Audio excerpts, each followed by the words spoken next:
Okay guys, in this lesson I want to talk to you about your content calendar. Now it's not a calendar as such. We won't be setting dates on when we'll be publishing content because there is no right day to publish your content. Alright, we publish content at our own pace. We write what we want and when we want. But I'm going to be talking to you about two greater types of content in a different lesson. We'll be talking about the different forms of content that we can publish. But in this lesson today, I want to talk to you about what content does what for your business. And right now it sounds a little more complicated than it will as I start progressing through this lesson. So why don't we just get straight into it? First thing we want to do for our site is define our categories. Okay, under which categories will we be publishing content? And to know that, we've got to work out who's going to be reading our content and what is the goal of our content. Are we simply producing content to go viral so we can get more traffic and make money with publishing networks, or do we want to build ourselves a loyal audience, okay, that always reads our content, and every time we publish they want to read, and they want to subscribe to our email newsletter, and maybe in the future they'll want to buy our products. Okay, what are we selling? What will we be selling in the future? We got to define all of these things to work out which categories we're going to be writing under, because under the categories you write, you will then create the actions and the desires that you want from your readers. Okay, so work out which categories will I be writing under, what kind of content will we be writing about, and what is the goal, or what are the goals of our content.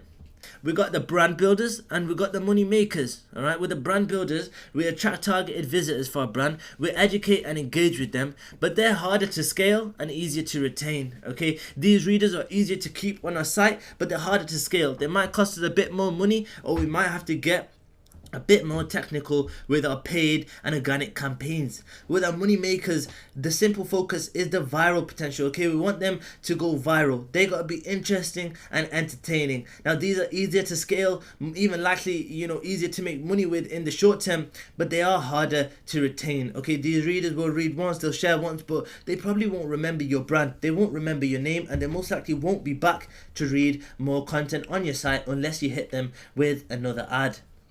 So your brand builders, what type of content will we be publishing under here? Oh, then we have personal stories. Okay, we got the hybrid content, which we talk about in another lesson, right? That's video content combined with written content, all right? And this, it depends what you write about that makes it a brand builder. You can publish hybrid content as a money maker or as a brand builder. Now don't get it wrong, okay, a brand builder content is going to make you money, but will make you money in the long term, because brand building is more focused on building your audience, gaining loyal followers, so that month from now these same followers, these readers, will become your business. Okay, they will provide you your income rather than us having to worry about publishing networks and other advertisers and us making other businesses money.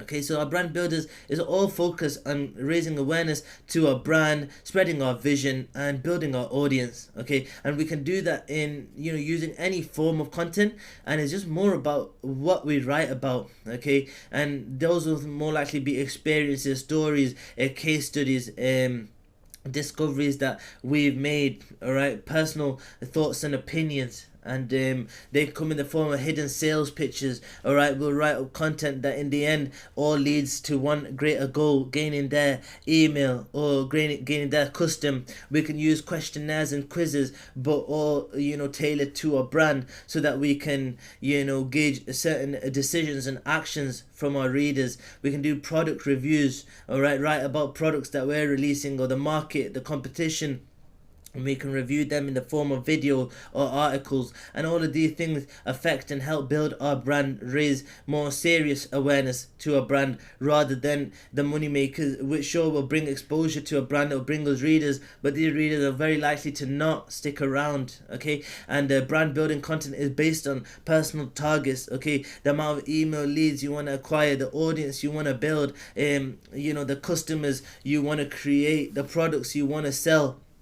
That's what brand building content is based on. It's more unique, it's personal to you, personal to your brand, personal to your experiences, and personal to your discoveries. Whereas our money makers, this is more generic viral news. Okay, and the main thing we need to note here is that it's based on research. All right, we'll research what's trending. That's what I'm teaching you throughout this training, or I'm going to show you how to find what's trending, what's working right now in the industry.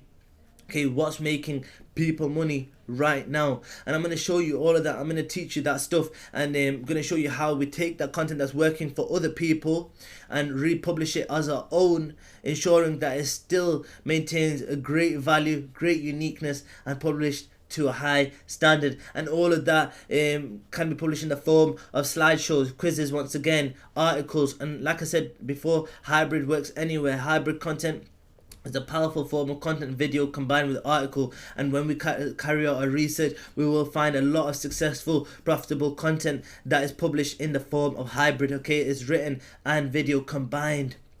And money makers tend to be evergreen content. Now, so can our brand builders. We can publish our brand builders in the form of evergreen content. However, let's just say our niche was Facebook ads, and we're publishing content regarding Facebook ads under our brand builders. We're releasing a case study. Well, the practices that we'll talk about in that case studies today may not be applicable next year. And so for that reason, it's more likely that your money makers will be evergreen, because the research we carry out will be assessing data from the past year, whereas the brand builder content, if we do carry out any research, is more focused on what your competition is doing right now and how we can stand out from them, and that's based on more recent research.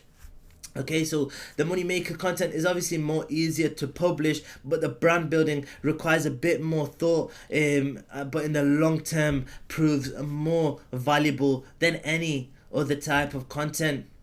So where do we find our content? Well, I just touched a bit on that, but our brand builders, we've got to be creative, and we will use other brands and companies for inspiration, but we'll more likely look at them as our competition, and ultimately we'll have to create everything from scratch. Now, this content must be very transparent and show off your brand, show off the characters and the theme behind your vision. Now, the money makers, well, we simply research what's working right now in the industry, and rather than seeing them as our competition, they are our suppliers. Okay, the competition, what we consider normally, is instead our inspiration. Okay, these guys, they help us, they're our juice. All right, without them we won't know what's working, without them we won't know what to write about. Okay, we look at trends, we just see what's running for the past year, what's making people money. When we carry out our research, we'll see the same type of content and the same type of campaigns come up time and time again, because it's been working year on year, dollar on dollar. All right, and the money makers are a bit more easier to create, because it's highly based on what is working right now. So instead of being annoyed that our competition has generated 1 million shares on this content, in fact that will make us extremely happy, because we know that's a highly trending article. If we put a spin to it, we can also gain our share of the pie. So now we just got to set up our calendar, and it's pretty straightforward because it works around you. Like I said, you publish content at your pace. All right, doesn't matter how much money you have or how much time you have. However you feel comfortable publishing content, you do it. There is no system Google has in place that says, all right, this person publishes content every Wednesday, this site is more valuable than the site that publishes one piece of content every month. All right, it doesn't work that way. It's just about the amount of value and relevancy you include within the content. Ask yourself, how much money are you willing to spend on getting content to your site every week or every month? How much content do you want to publish? Where are you going to get your content written from? Okay, and how much content can you write yourself? Okay, by writing yourself, you're only saving yourself money. Sure, you lose time, but if this is your only income stream at this point, okay, this is a business that you're building from scratch, you don't have any businesses running for you right now, then man, spend your time instead of your money, because that's not a risk you want to be taking just yet. Sure, if you have other income streams in place right now, and you want to build this business on the side to supplement your income streams to also, then you can automate this business entirely. All right, it's set up in such a way that it's extremely easy to automate. Actually, if we look at some of the biggest news sites, you've never heard of the founder's name, because they don't need to be known. They don't need to speak their name. It just depends what you want out of your brand. All right, what kind of readers you want to attract. And yeah, totally, when it comes down to writing yourself, there's no disadvantage in that, apart from the fact that you may lose a bit of time, but then again, your content will come out more valuable and more unique and more likely to be preferred by Google. So ask yourself these questions, work out how much content You can get onto your site at what pace you want to move and how fast you will be testing paid ads.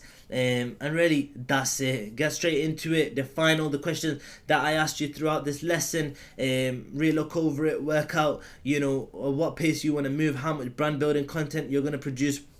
Or right now, do you just want to focus on what's trending, what's working, so you can get traffic to your site and start making money right away? Maybe once you start seeing the money, you'll decide, cool, you want to make an asset out of this, you want to start building a real brand, and so later down the line, you may even be able to sell it at big bucks. That's me, Abdullah Ashraf, for this lesson, and I look forward to catching you on the next one.